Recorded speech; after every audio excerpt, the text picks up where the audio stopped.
पत्नी के देवलोक गमन करने के बाद एक दिन पत्नी के गहने बेचकर एक भारी मजबूत अभेद तिजोरी खरीद लाया। अपने कमरे की दीवार में फिक्स करवाने के बाद घंटों दरवाजा बंद कर आराम से सोता रहा। शाम हुई तो जेवर के खाली डिब्बे तिजोरी में जमाए, कुछ पुराने अखबार भरे, फिर अच्छी तरह से तिजोरी बंद कर चाबियां संभालता हुआ घर से बाहर निकल आया। 70 साल की उम्र है मेरी। 67 बसंत देखने के बाद पिछले ही माह पत्नी मुझसे जुदा हो गई।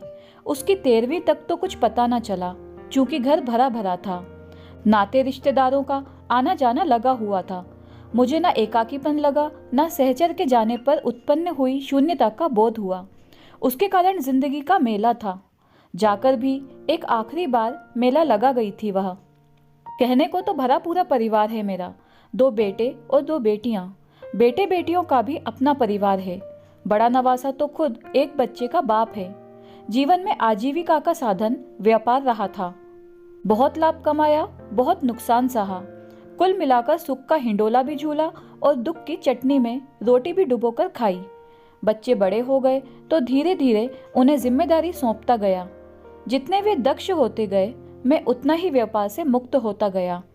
पिछले 10 सालों से मैंने ऑफिस जाना छोड़ दिया है, पर जब कभी बच्चों को व्यावसायिक सलाह या सहायता की जरूरत होती है तो उनकी पहली पसंद मैं ही होता हूँ। आखिर अनुभव बोलता है। दोनों दामाद भी वेल सेटल हैं, किसी को किसी चीज की कमी नहीं है। पत्नी के गुजरने के 15 दिन बाद से ही मुझे अनुभव होने लगा कि मेरी तरफ किसी की तवज्जो ही नहीं है। रुपए से खरीदी जाने वाली वस्तु की कमी नहीं थी, परंतु बहुओं में सेवा की भावना नहीं है। समय पर खाना नहीं, दवाई की याद कोई दिलाता नहीं, हाथ पांव टूट रहे हों तो कोई दबाता नहीं। जो काम पत्नी सहज भाव से करती थी और मैं उसका उपकार तक नहीं मानता था, उसका हर समर्पण मुझे याद आने लगा था। चूंकि याद आने लगा तो उसकी कमी भी मुझे कल्पाने लगी और रुलाने लगी।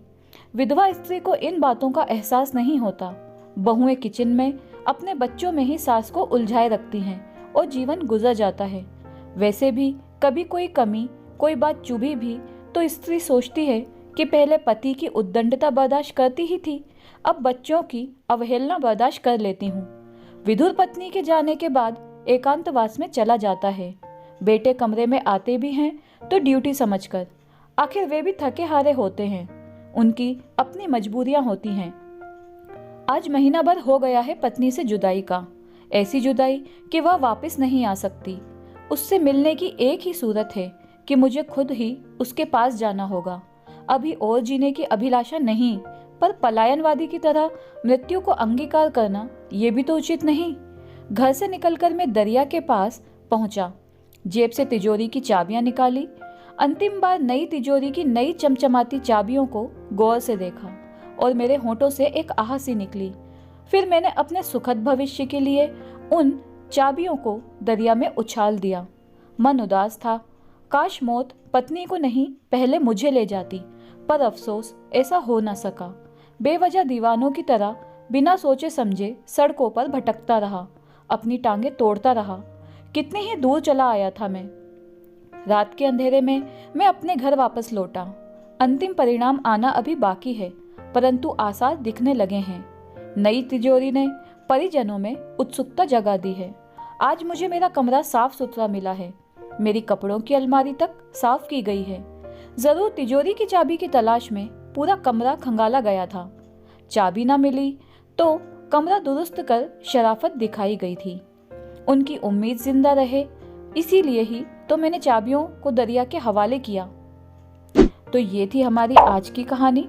आपको कैसी लगी हमें ज़रूर बताएं। धन्यवाद।